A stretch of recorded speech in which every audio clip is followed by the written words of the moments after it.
Welcome to our weekly episode of Down the Rabbit Hole. My name is Jada. This is Lin, and this is episode 14. 14. We have been doing this for 14 weeks, Jada. Wow. How, Okay, how many months is 40 weeks? About like 3.5 months. almost. Yeah. Okay. And so I think we're challenged to constantly come up with something new and relevant, right? So I'm quite excited about the next 4-part episode theme that we have, that we're going to bring to everybody. Then would you want to do a quick let's do a quick recap of all the different themes that we went through, okay? We started off down the rabbit hole simply because we wanted to create this like weekly space where coaches or whoever's that's tuning in would have the space to come in, take a pause on life, and hold down that space to examine what's important for them, their inner world. Simply because we know that as coaches, often we give a lot of space to our clients, but we don't necessarily have that space for ourselves to examine what's important. So me and Lynn decided to have this weekly talk show where we can unpack stuff together. Yeah. And since the first episode, we had a theme of courage, judgment. We also talk about testing my memory here. Okay, and then we went on to the episode about a worth, right? How do you manifest abundance? How do you manifest worth in your business? And in the last scene that we ran, we had 4 separate topics on the different methods of inner work. We went through coaching as a primary method. We went through process work. We went through even meditation. And so now we are on our 4th theme. Yes. So our fourth theme is called states of being that changes your life. States of being that changes your life. What does that mean? Like, change my life. I'm signing up for that. So, we talked about, okay, Down the Rabbit Hole is really a dedicated space for the inner work that is so important for all of us coaches, because of the role that we play in our clients' lives and as well as the lives of the people who are closest to us. And being state so closely tied to inner work. So I would imagine the analogy is almost like if your being state is okay, if you've done your inner work and you're managing your inner work, all right, which really is about things like self-regulation, self-clearing, self-healing, all the stuff that's inside the junk, the shadow aspects. And if we're constantly cleaning that slate, we become more empty. And that emptiness just gives us a wider space to come from, and it gives us the ability to create new things. Because I think we all know, if your house is so messy and full of junk from 30 years ago, you can't recreate the space. The energy is the same, it's stale. You're trying to put up new paintings and new furniture, but there's just no space. So inner work allows us to access a more powerful state of being, which and we're going to be talking about 4 in the next 4 Tuesdays, right? Yeah, and can I just add on to that? I think there's a real difference between coaches who have gone through and done their own journey of inner work versus coaches who haven't, because you can see that when coaches done their inner work, they've cleared out their internal slate, right? Like you said, they've cleaned the house internally. And it's with that empty space that they enter a coaching session, a conversation. They don't bring any of their assumptions. They don't bring any of their own prescription of how life should be and dub it on the client, right? Because they're really just going empty. Yes. And that's why coaches who've done inner work really stands out from the rest. I like what you just said, Jada, and it reminds me of a coach I worked with before. And part of her inner narrative is this. Okay, it's very scary, but she said this. She realized this: nobody else has had as bad a life as I had. I had the worst life. And can you imagine, as a coach, having that framework and listening to a client's stories? Then you're constantly judging, what's the big deal? It's not as bad as me, right? It's not as bad as what I went through. So that is the danger of having these sometimes very unconscious thoughts, narratives, feelings or histories that play up in our conversations with clients and loved ones.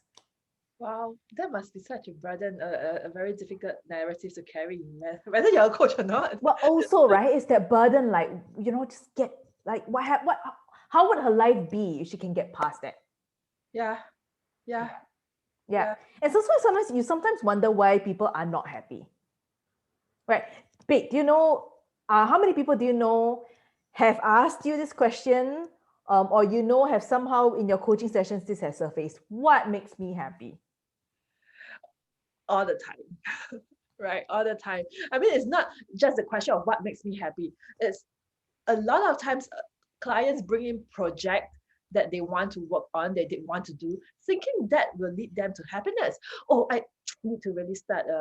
I need to earn more money. I need to triple my income so that I can be happier. I can do more stuff that I want. Even I, you know, thought of. I mean, I went to coaching because I had that thought. I need to do this. I need to do X, Y, Z. Then I'll be happy, right? That's a narrative that runs a lot of people. Right? The I need to do X in order to be happy. Yes. Happiness is a formula that seems so hard to get. Yes. So when people come to, clients have come to me with a long list of all these things that they have to achieve. And actually, when I ask them, like, bottom line it, like, why do you want all these things? And you ask them over and over again, it will somehow hit some kind of variation of, I want to be happy, or I'm just trying to find out, or I think these things are going to bring me happiness. And isn't that the trap? I need X so that I can be happy. And so what? So then you always be chasing X so that you can be happy. But then that's how people end up in like that blew my mind. That's why I went but that's why people end up in this kind of a rat race. It's like a loop, a constant loop that we just get ourselves into. Yeah. Happy equation, but then we stumble and we don't get there, and then we get unhappy, and then we try to chase for something to get happy, and then we don't get there, we get unhappy. Oh gosh. It makes me wonder, have you ever wondered this? Who told us what we need in order to be happy? Who told you what you need in order to be happy, Jada? Well, if I have to be really honest, I mean, I definitely grew up hearing conversations from schools, right? Teacher, or even my parents, right? They say, okay, get a good job, study. And I think this is very apparent, especially in the any Singaporean's narrative, right? You need to get a good job, good education, good career. Actually, sorry, before that, good job, good education, get that degree. Sorry, I'm stumbling on my sequence. Yes. Good education, get the degree, that piece of paper, you get a good job, you get that career, you get that house, you get the 5 C's, and then you will be happy, guys. That's the formula to happiness. Yes, by the time they are 50, when half your life is over, your health is failing. You look at your kids and you wonder what happened to them. I didn't even watch them grow up, and then you die. Can I just because I've been doing a little bit of research today on happiness, and Singapore ranks so sadly. Oh my God, we are ranked really low in happiness. We are like the 49th country when it comes to how happy we are. Right. And that shows something. So today, guys, whoever you're watching here with us, we want to unpack happiness because we know happiness is important. It's really one of the key things that makes life work, right? So how can we tap into the secret of life, which is happiness? How can we tap into this being state of happiness? Yeah. Who's with us tonight? Say hi, put your name in chat, give us a thumbs up to just show that you're there, you're alive, and you acknowledge that happiness is important for you. Say hi to us in the chat. Thank you for joining us. And if you're watching the replay or the recap video, thank you very much for this and tuning in and giving yourself a chance to stew on this very important topic. Okay, so today we're going to be talking about happiness, the being state of happiness, but we have also lined up for all of them, right? The next episode is going to be the being state of flow. State of flow. We also have the being state of equanimity. That's a big word there. It's yes, I thank God I didn't chip on it. And then the fourth one is the being state of gratitude. So to me, Jada, these are some states that after I learned how to access them, of course, not suddenly on my own. I didn't wake up one day, but thanks to mentors or coaches. But when I was able to access these things and build the muscles of being states, it changed my life. You know what I realized? What? These things are already within. You don't need something outside to make you happy. we are born with the ability to create these internal shifts.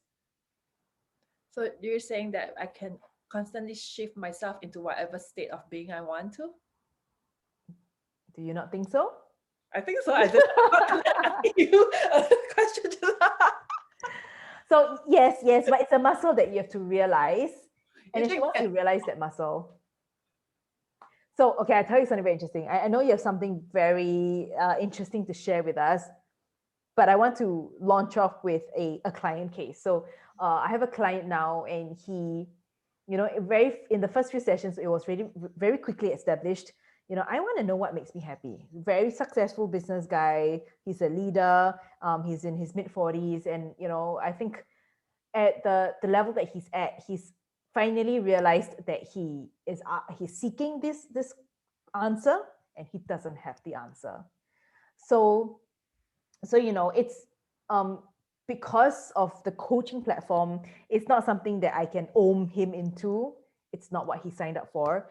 But so far, the journey has been clearing off stuff that stands in the way of his happiness.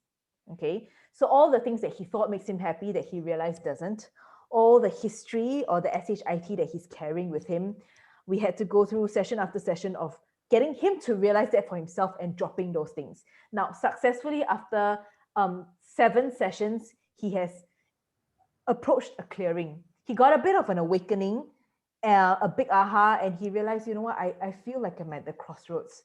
I feel freedom. My words to him was, you're in a clearing. So this clearing is the start of this being state of happiness. So let's explore a little bit more about that. You wanted to share, you had something interesting to share. yes. I mean, I would love to talk more about that clearing state because that sounds like a wonderful place to be in, right? But then, so I was trying to find out. I like to do my research. I mean, I just like to find out, like, You're a nerd. like so I went to Google this afternoon and I was like typing, so what's the formula for happiness? I mean, since we are talking about happiness, right? People want formula, okay? Right? People likes to know what's the formula, what's the exact step-by-step way of getting to something. So I went to do some reading and I stumbled upon this article where we had this guy, he's an engineer by trade, and now he's an executive in Google. He kind of formulated an equation for happiness, right? Because he's an engineer, so he needs to like have that he can't have like he doesn't want to like go do like wellness of self-care manual, all those things that's not tangible. He wants something that's applicable all the time, so like a recipe. So it took him roughly about, I think, 7.5 years before he formulated his solution. Wow. That's dedication. It is. No, so what he did was he first listed all the data points of absolutely everything in his life, no matter big or small, that makes him happy. Okay. So he listed all those things that makes him happy throughout the 7 years, and then he tried to find a common trend between them. Okay. And all this data could range from having a good cup of coffee to like seeing his children smile at him or having his boss being nice to him at work. So he listed all this down. And then the common thing, right, across all these different moments is that he realized we are happy when life seems to be going our way. Okay. So his formula to happiness simply is happiness is equal to or greater than the events of your life minus your expectation of how life should be. Simply said, let's say all the good events of your life is a 10 point, right? But your expectation of life is like 20. So 10 minus 20, you definitely get a negative, right? So you're definitely not going to be happy. But let's say if your expectation of life is like maybe at a 5 and all the data, all the good events of your life is at a 10, you still get a positive 5 or that means it's greater. Right. Then you're going to be a happy person. So basically, the whole gist of that really is the expectation a person carries about how life should be, which is really, if you think about it, so true, right? We have all the expectations we can't unconsciously carry throughout everything we do. Expectations of career, expectations of relationship, expectation of how my coaching should happen and should land the client. And every time anything doesn't go according to the expectation, I'm not You're not happy. happy, or you're disappointed, or you're upset, or you're angry with yourself, or somebody else who caused you that. Yeah. Interesting. It's actually so simple. I mean, it makes sense. So as long as, so I'm hearing, so I'm asking myself, okay, what is my expectation of my life, right? Against all the things that are going on in my life that I enjoy, correct? Okay, and just making sure that my expectations are lower than all the things I enjoy. Mm, mm, mm. Actually, a very simple thing perhaps that we can all do. If you're here on the chat, right? Think through what are all the moments of your happiness. If you look through even just today, or like yesterday or this week, right? Where are all the moments when you felt happy? What happened in that moment? Lynn, what made you happy this week? Oh, some of Okay, it. so straight off, I just came off the back of an ICF Singapore new members engagement session. Okay, and it was a session where we had 5 board members, 5 directors there to welcome all the new members. And I was happy just hanging out with my peers. I mean, these are over the months I've grown to respect and love these working peers, even though we don't see each other, like we see each other once a month. I really like the energy. I love who they are. And I think I'm happy because it was just, to me, it's very minimum expectation. We're just there to welcome them. That's it. There's no like, we have to do this, we should do this, everybody has to sound like this, you come in at this time. And no, we just were there, we enjoyed each other's presence, we jumped in, and we had fun. And I found that, yes, it's true, when I didn't have the expectation of how we should run, you then enjoy what comes up as a result, because there's nothing to mark off or benchmark, right? It's almost like my list is actually 0.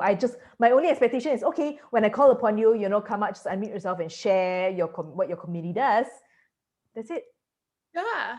So there was no expectation in this in that sense, right? You're just doing something that okay, and then you enjoy it. Yes. You're having fun. You're yes, happy. Yes. Okay, You? I want to share. Okay, and if you're on the chat right now, tell us what have been your moments of happiness in the last 1 week. So I made chocolate croissant. You did. Can I? Okay, I just want to say something. This is the first time I'm making chocolate croissant, and I'm not a baker. I've got terrible patience. I'm terrible in the kitchen, but I just out of nowhere one day thought, okay, I want to do something. It just happened that I'm meeting like a group of friends that I love a lot, and I thought to myself, okay, maybe I'll do something for them. And so with no expectation, I say, okay, let's find a recipe. I'll do it.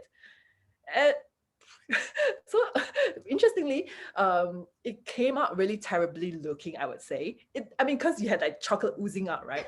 And and I just have to say something. So the first thing that because my mom saw me bake the croissant and she was helping me with it. And then when we took out the tray from the oven, the first thing that she said, why the chocolate like ooze out, like like SHIT, that kind of thing. And then I was like, I got mad for a moment and I really got agitated. But then after that, I just let go of that. Okay, and then I just reminded myself, okay, it was just really just to do it. I had no expectation. I think it was going to fail anyway. I expected myself to fail, to be honest. And then when we tasted it, it tasted actually really okay. It tasted good. And so then I was also like, really enjoying the hey, actually I did something. I'm happy.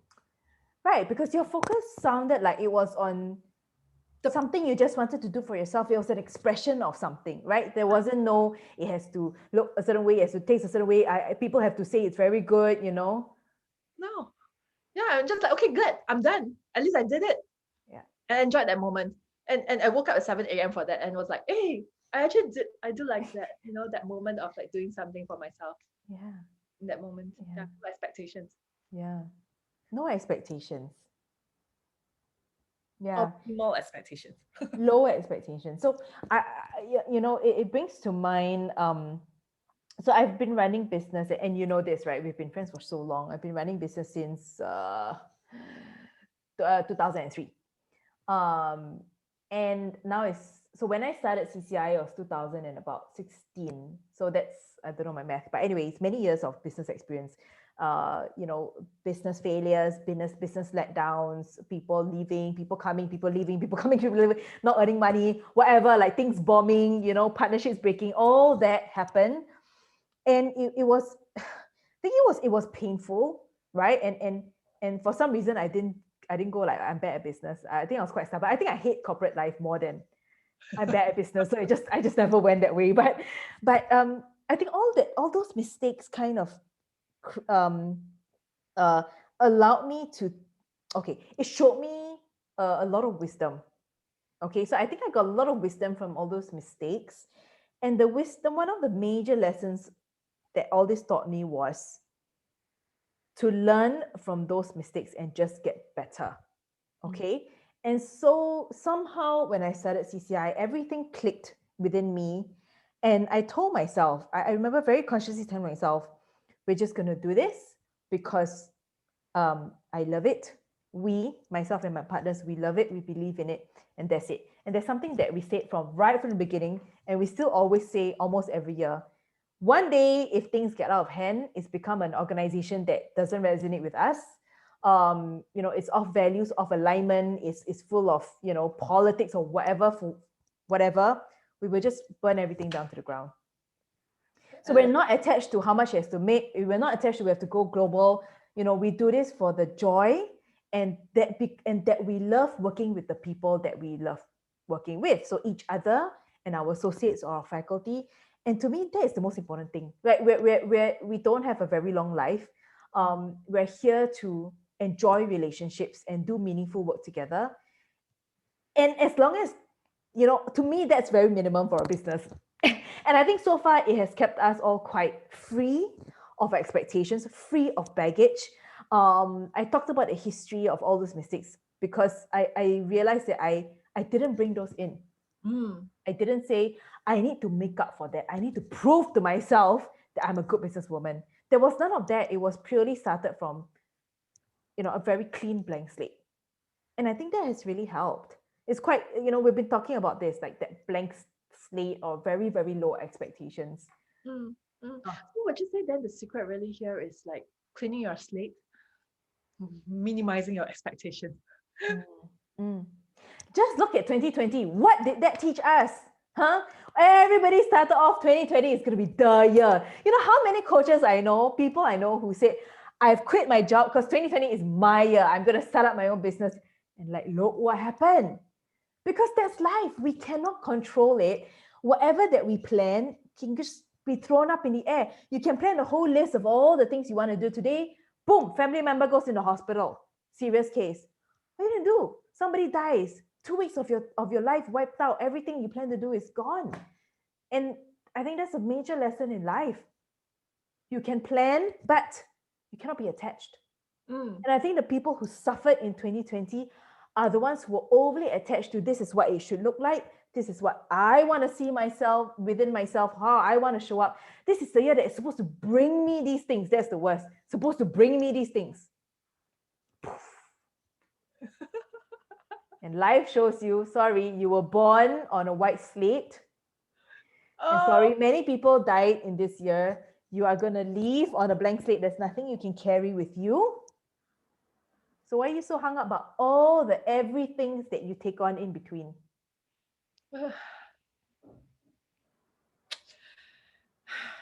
I think a huge part of it, the answer, right, really is because we've been conditioned to, right? Unconsciously or consciously, we've been conditioned to all these expectations. Like you say, all these lists of things that we carry around with us everywhere we go, right? List of things that we need to do, list of things that we need to complete. Come on, we have a list for every single thing. A grocery list, a list of to-dos for today. A list of our perfect partner. Yes, a list of our partners, a list for the what kind of job I want to get, a list of like a good boss, everything, a good friend, a good meal. You're right, everything has a list. Yeah. And let's just go into the part where you said we are conditioned, we are programmed to have these conditions, to have these expectations. So one of the things that I think as coaches we're blessed, whether or not we knew it when we signed up for the coaching journey, is that we started down a journey of trying to undo some of those conditionings, right? That programming. When we begin to wake up to who we are and what's important to us, and we begin to find what we really want, we realize that it might be quite different from what we were told to have or told to be.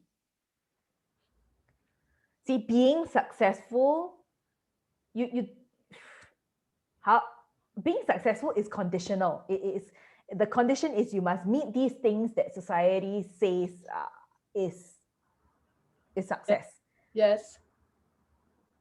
Yes. Whereas if you're talking about states of beingness, where all these things are not conditional of external factors, but it's already within you, like what you say right from the start, right? It means that you can pull them out at any point in time and assess these states, right? You don't need to rely on any list. You don't need to rely on any external circumstances. It's all within your control. So how would you apply this understanding to your life then, Jada? You know, if I were to ask you a question, now understanding this thing about expectations against creating happy moments, what would you say is one thing that you that stands in the way of your happiness? I have to admit, I'm someone with a lot of expectations internally. I mean, not say as I I mean, like I do want things to go a certain way, and I do hope that things goes a certain way, right? So wherever I don't, I criticize myself very fast, and that's when the happiness immediately plummets down, right? But then I'm also very conscious, and something that I really try to do very often is to make sure I keep creating moments of happiness and experiences of happiness, and that I know I can do very easily, right? So for example, okay, I know if I hang out with my niece Emma, straight away I create a moment of happiness. I know if I light up my incense, which I enjoy and I love, straight away I enter that state of happiness. I know that if I put on a music that a playlist that I love, straight away I enter that state of happiness.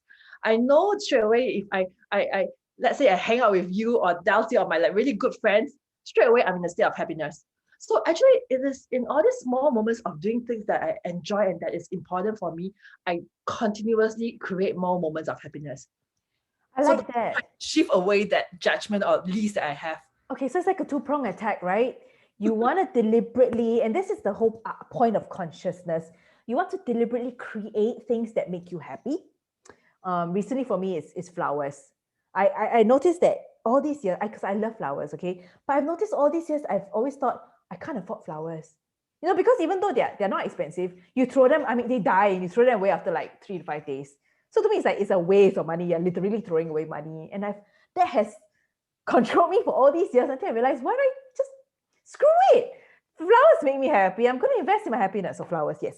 But back to the two-pronged attack. So one of it is constantly creating and surrounding yourself with things that make you happy. And the other thing is attempting to reduce expectations. Okay. Okay. All right. So you're saying that you're doing more moments of happiness for yourself. I'm trying to think what is, so if I were to sort of unpack the other side, what's an expectation that I can release? You know, I think it's difficult to just say, let go, because you have mental attachment, you have physical attachment, and sometimes you have so emotional attachment and mental attachment, but sometimes you have physical attachment too, right? Because your body stores like memories like backaches and stuff like that. And I think when we talk about letting go, it's difficult for people to let go. I can say I want to let go, but can I really let go? So I think I'm asking myself here the question, I think willingness is a big thing. I can have a whole list of things that I expect myself to let go, which is falling back in the same trap. Because expectation comes in. Yes, I expect myself to let go. And then when you can't let go, you get pissed off with yourself, like, duh. But if I ask myself, just one thing that I'm really willing to let go of, wow. Yeah, it's difficult. So while I think about that, I just want to call out to Karina. Hi, Karina. Thanks for joining us. And she shared something in chat. Someone once told me 6 happy moments to combat one unhappy event. 6 happy moments to combat one unhappy event. Glad to hear that you have a couple of things that brings you straight to happiness. Okay, so likewise to you, Karina, do you have a couple of things that bring you straight to happiness? Well, that's a good tip, huh? Next time something unhappy, straight away I go do 6 things straight away. 6 moments of happiness.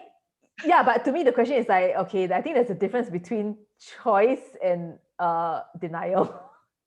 Because What do you mean? Say more a little bit about that. What do you mean I when you mean, say choice and denial? like you can't go, well, this event made me unhappy. Let me just go and indulge in six other things like spa la, eat la, drink la. I mean, that's why people they create habits that are detrimental to themselves because they're not willing to face that one unhappy thing. Mm, mm. You know, it's a different topic on its own, actually, frankly. Right. So, Lin, have you thought about like what's your You how know, do you let go? I struggle. I'm struggling because it's easy to list things that I would like to let go, but to ask myself, what am I really willing to let go? It's tough, huh? Can I so maybe something I can share here, right, is that I'm not sure if that's the best method or not, okay? Okay. I divert my attention. So if something happens and I'm not happy the way it went because it didn't go according to my expectation, I maybe try to divert my attention and do something else, get off it, and then let that unhappiness, how do you say, Dissipate. dissipate. Yeah. Thank you. Yeah. Yeah.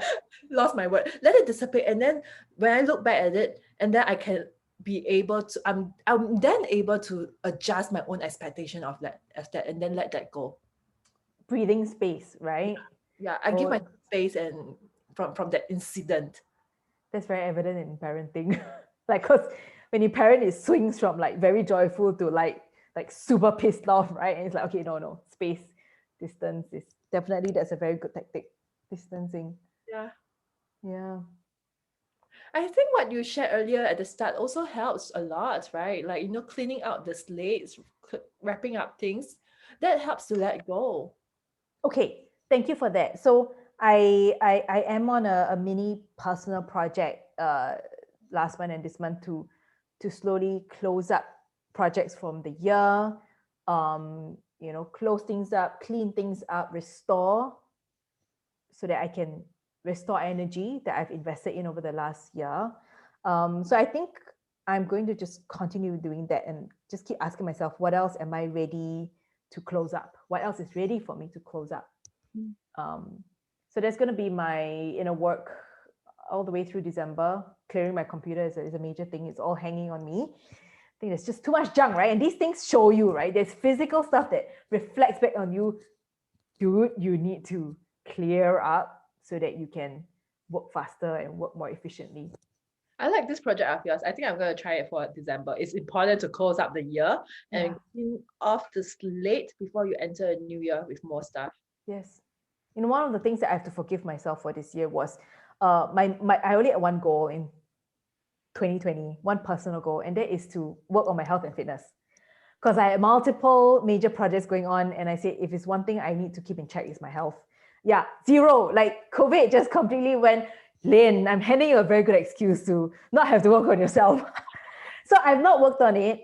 I have given up feeling guilty about it. And, I'm not going to carry it forward into 2021. I'm not going to go, well, I didn't meet that. So just mindlessly go, well, 2021 has to be the year that I lose weight. So I'm just watching myself do that. It has to be a powerful choice when I create my 2021. Could I share one more thing before we kind of like, okay, because with what you just said, right? Because there was this like Harvard study that was being done, the longest running study on happiness. okay, And one of the things that came out of it as they followed and these people who over a span of like close to about I think 70 plus over years, trying to ask them and find out what is the secret to happiness, right? And what they hear from people when they're at an old age, right? And they share back, what makes them happy is that they tend to focus on what's important for them. They don't sweat the small stuff, right? And then also they found that it's the older adults are better about letting go of past failures, right? So they don't hold on to all the things that should have done. I wanted to do, I didn't manage to do. They don't have all that. And because they tend to realize that life is really, really short and they need to pay more attention on what makes them happy. So linking back to what you say about like letting go of that, you wanted to work out, you wanted to work on your fitness, just let that go. Let that go. Because the more you focus on that, on what's not done, on expectation, then the more zoom into the unhappiness or the lack of you are. Yeah. And then you try to make up for it by carrying it over, right? It's like our daily task. I didn't manage to finish this task. I carry over to the next day. And by the end of the week, your list is so freaking long. And then you get overwhelmed and then you run away from it. And then it just stacks up and it's like, never ending race. So, okay. So this brings to mind a poem which I know you love as well. And I'm going to show it. All right. We can read it out, the two of us, and we'll use it to end off our episode. So what we can do is maybe I can start off and then you pick up in the middle. No, it's fine, Lin. Go ahead and read that. No, why? But you love this too. So go ahead. Oh, okay. I love this. I want to listen. So okay, maybe you share first why you love this. Who is it by? And then okay, so this is off a book that's written by Henry David Thoreau.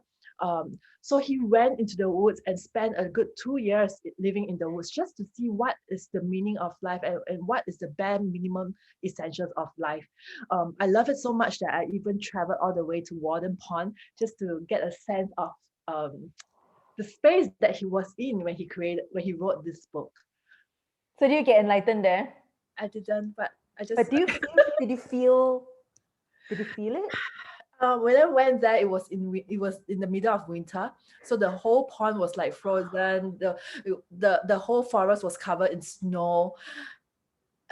It's just quiet and peaceful. I was by myself. I drove out there by myself, and it was just like really quiet and just like. Thank God you came back. Huh? Thank God you came back. You're just telling me you went by yourself on a snowy road to a frozen pond. Oh, no, but that's something that gives me happiness. Yeah, just thankful that you made it back alive. Okay, so I'll read the poem, okay? I went to the woods because I wished to live deliberately, to front only the essential facts of life and see if I could not learn what I had to teach and not, when I came to die, discover that I had not lived. I did not wish to live what was not life. Living is so dear. Nor did I wish to practice resignation unless it was quite necessary. I wanted to live deep and suck out all the marrow of life, to live so sturdily and Spartan-like as to put to rout all that was not life, to cut a broad swath and shave close, to drive life into a corner and reduce it to its lowest terms. And that's almost like the secret of life in that last sentence. To reduce life to its lowest terms. Like ultimately, in everything that we do, whether it's something big like creating 2021, or whether it's how we're going to create tomorrow or do this task, or go back, spend the last half an hour with my kids before they sleep. What's the bare minimum? What's essential, right? What's really the most important thing? Essential. That's a nice word, Jada. Yeah. And to live that deliberately. And if we have just that one thing that is deliberate and conscious, then it's easier to fulfill than a list of 15 things. Yeah. So it's like you need to really strip away all the noise, all the fluff that is of this world, and really get down to like really the core essentials of what makes you happy, what gives you joy. So thank you for this. For me, it's about the people around me, doing the things I love, creating magic. Yeah, that for me is essential. What's for you, Lin? Not too far from yours, right? And I will leave everybody with this question. If you are on your deathbed and you look back at your life, however long you lived, what are those essentials that essentially you would only be bothered to think about on your last minute before you go and you had to reflect? What would be those things that just run through your mind? I hope those are the good memories, good moments that you're collecting along the way. I love this episode. Thank you for doing this, Jada. And we have in next episode, flow as a state. And it kind of builds up, right? When we talk about emptiness, okay, how does that link to flow? We'll explore it in the next episode. Thank you for joining us. See you next Tuesday, down the rabbit hole. All right, go dedicate your life, your week, your life. Go dedicate your week to happy moments and reducing expectations. Thank you all, and good night, and see you. Good night. Good night.